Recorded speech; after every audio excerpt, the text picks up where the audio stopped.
good afternoon. You guys made it through the last sessions, right? So congratulations. Did we do a little bit stretching, you know? Well, thank you for coming, first of all. And it's my great pleasure to moderate this panel. I guess I don't really need this. Do I need it? Oh, okay, it works. Okay. I guess you can hear me, right? So it's my great pleasure to moderate this panel.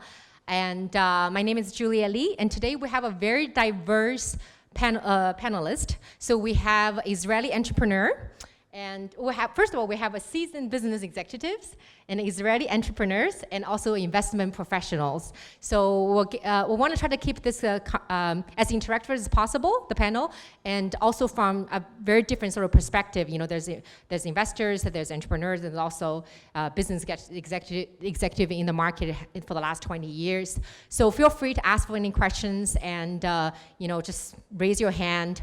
Let's make it very interesting and stimulating, you know, because it's the last session, right? So how many of you have been to China or has any kind of interaction with China in the past? Okay, great. All right. So I guess it's not that many. So before we get started to the panel, let me just set the sort of like just give you guys a little bit background, a little bit, you know, about China. So as you guys all know, it's the second largest economy of the world. And China, I would say in the past 10 years, is definitely the powerhouse for a lot of entrepreneurs to realize their dreams. And when it comes to EdTech, which is, you know, obviously we're EdTech Summit of Israel right now, I think China, by far, in my opinion, is the absolute leader for EdTechs. So, you know, there's old saying, they call it follow the money, right? So in 2018, over 50% of the capitals that invested by the venture capitalists in the entire world, worldwide, goes to the Chinese companies. So that's just one side of it. And I used to work for a company called Navitas Ventures, and we did a research on the EdTech ecosystem. And Beijing, which has a population of about 20 million people, has the highest concentrated EdTech company. So it has basically about, I think, 120 EdTech company per million people, which is higher than New York, higher than the Bay Area combined, and higher than Bangalore. But although obviously Bangalore is definitely coming up, so pay full respect to our Indian entrepreneurs have been doing a great job. So this is just kind of the overview. And also, it's not just you know, in terms of the money, the size of the capitals, that also the quantity of the companies that Chinese EdTech has been, you know, market has been generated, but also just the sheer breathtaking growth, like how fast they grow. In the, I would say, the earliest data that I saw up to, I think, February 2019, out of the top 10 largest EdTech unicorn, 7 of them are born in China. So just give you a little bit context, like, you know, this is the size of the market that we're talking about. And it is very exciting, but also, I would say, can be quite challenging sometimes. So I'm sure our panelists will share with you guys their perspective. So let me start with, you know, with you guys, if you can just tell me a little bit about what do you see what's going on, like some of the new trend in the EdTech markets in China.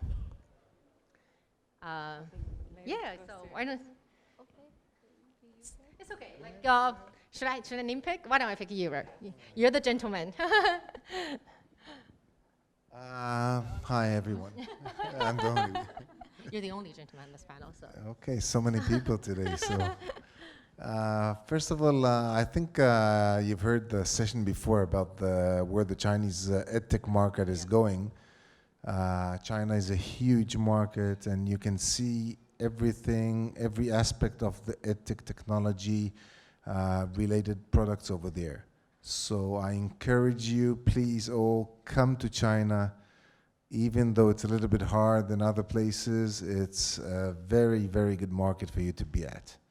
I think that actually anyone that is doing international business with any kind of product should not neglect or ignore the Chinese market.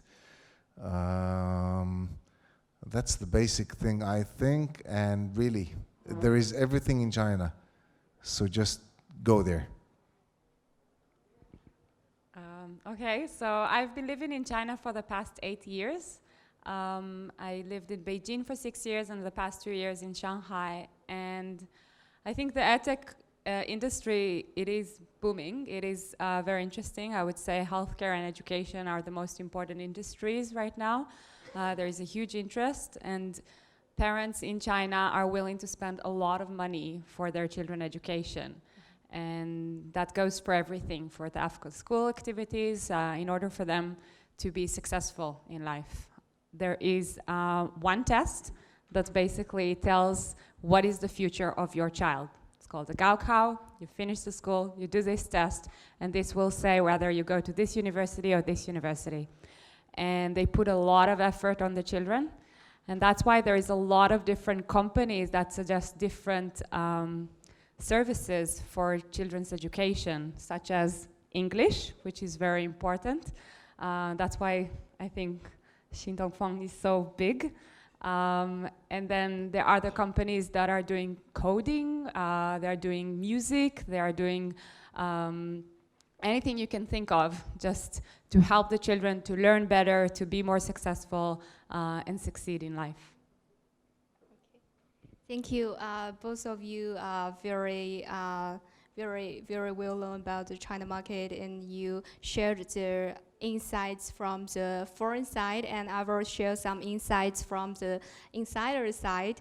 Yeah, and as you said, the K-12 or the supplemental after-school tutoring services, it is the largest part of China education market, because China's education industry is so high, so competitive, and parents and children, they have a lot of pressure about the exams like Gaokao or the jobs funding. So the services about its career skills, about its exams learning, and also about how to live better. I think this opportunity is always a key point of China education market. But as I said, benefiting from the urbanization, globalization, Chinese parents, they become more and more interested about the holistic education, about how to improve their children's brain development and the emotional and behavioral development. So this kind of products and services also become very popular, and it has a lot of venue and opportunities here. So this is my my insider's insights about this. This is what we do. Okay, so you can continue. No, that's okay. Well, thank you. So I feel, like a lot of time when we're talking about when foreign company enter the China market is, it's quite common. I'm not saying all the time, but largely I would say the market has a consensus. It's very important to find a trustworthy local partners because it is a massive market, it's difficult to navigate. So I would ask the panelists some questions like, how do you go about that? Like from Qian's perspective, obviously, from the Chinese perspective, what would you recommend foreign companies when they go to China, looking for partners? What are some of the top criteria that they need to check the box before, they go for the partnerships? And from Yaron and also Meirav, like in your experience in the past when you doing business in China, what are some of the, I would say the good and bad and uglies, right? I'm sure you have a good experience that you find someone that are really wonderful, and also maybe some of the non-pleasant experience. So can you share a lesson learned or anything? Yeah. You want me to start? Yeah, sure. Why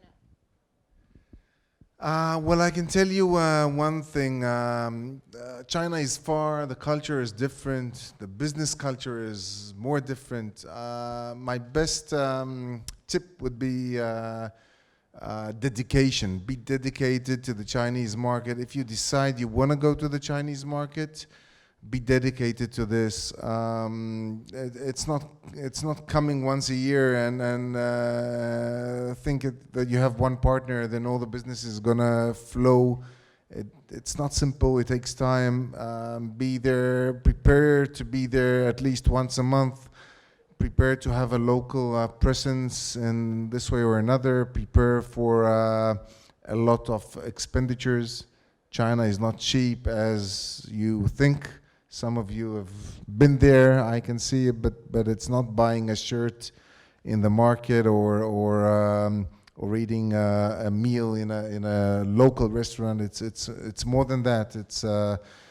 It's getting along with the Chinese partners throughout the dinners, throughout the drinking, throughout the KTVs and so on. You have to live the business culture experience in order to really connect to your partner. Once he feels you're his best friend or family, the business will come, definitely. I would continue what Yaron said, which kind of generalize it to relationship and patient. I think since China, it's not like boom and that's it. We shake hands and it's all good. It's a long-term relationship. It's something that you build. It's something that you put a lot of effort. You actually go there, live there, I live there. And then eventually something good grows out of it. And there was another thing I wanted to say.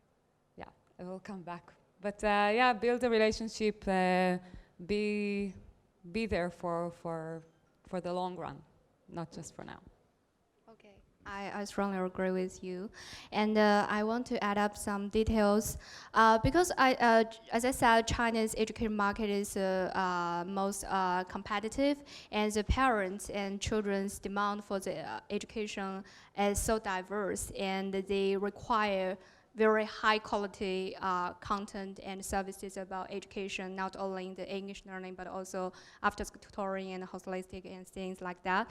So you have to be prepared and have a strong commitment to provide localized and provide high quality products and content to the China's market, China's users. So it is not simply a language translation. You have to work with China personnel to do the localization very well, and you have to understand the Chinese users' habits and their mindset about the products and the services.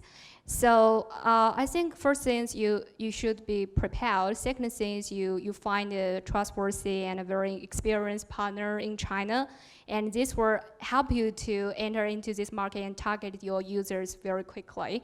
And the next thing that I want to mention is that you have to pay attention to China's policies, because China policies about education, it changes from time to time. And you have to find a professional lawyer, or at least you have to find a professional but a trustworthy partner, and they will help you to pay attention to the policy changes. This will help you to reduce the risks.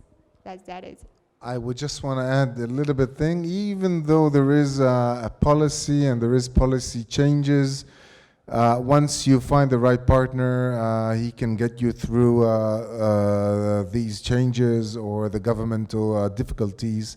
And if something won't work out in Shanghai, it might work in another province, which is a little bit further away from the central east coast of China. So don't take no or an answer as it is. There is a lot of gray areas in China. Cool. Well, I will open. Sure. How do you find the right partner? That's the $1 million question. Okay, here's $1 million. How do I find the right partner? Well, go to China and get to know the people, explore it, get relationship. It's building relationship like any place. First of all, come to the Israel EdTech. Now that you're here, Yaki has a lot of relationships in China that has been built for many years. Use them, use it. I'm sure he can get you through to the right people.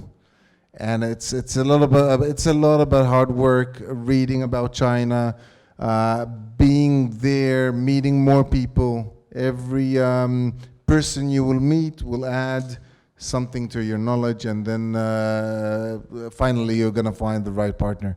Once you find him, you're going to know it's that. It's like finding a wife. It takes time. Two or three times by the fourth one, Chabad, East Jam with the Israeli Chamber of Commerce. There are many organizations that can help you in the way for relationship. Chabad is good. There is, yeah. Yeah, go ahead. You talk about the exam-led startups done very well. Gaokao is the main exam. You see the test prep booming as well. Do you see some early indication of a supplementing 21st century skills kind of intervention? More because a lot of what we see as a skewed sort of funding going is right there, which is outside of school learning, plus also the Gaokao prep learning. Do you see some early indication of some of those other? Yeah, I would say, the market is actually, I completely agree with what the panelists just mentioned. And, but overall, China market, the parents and also the students are very pragmatic in the sense that they're very result driven. That's why the tech prep, companies, whether it's TOEFL or GRE and extended test, standardized test, or language training are such a good successful company, big success, VIP Kids, New Oriental already gigantic public companies, because they fit into that kind of a market, I would say, preference, like parents, the mentality. But, the younger millennial families, the young parents these days are different, I would say. Maybe not completely different, but in many ways they are looking for, I would say, other new skill set besides the kids, just have to be doing so well in school. Like what other, skills that they need, right? The soft skill sets, and a lot of specialized, coding is also one big part of it as well. So yeah, I want to add up some details about the pre-K or the early childhood opportunities, because from ages 3 to 6 years old, the government and the institutions provide kindergarten services and education to the society. But from 0 to 3 years old, this education is not sufficient. But parents, they are very concerned about how to improve the children's growth and how to help them to grow scientifically and smoothly. So if you can provide products that help the children to grow very well and to develop the brain, to develop their emotional and behavior performance, and these kind of products will be very popular. Well, unfortunately, our time is up. Well, thank you very much, and really appreciate it. If you have any questions, feel free to follow up with the panelists.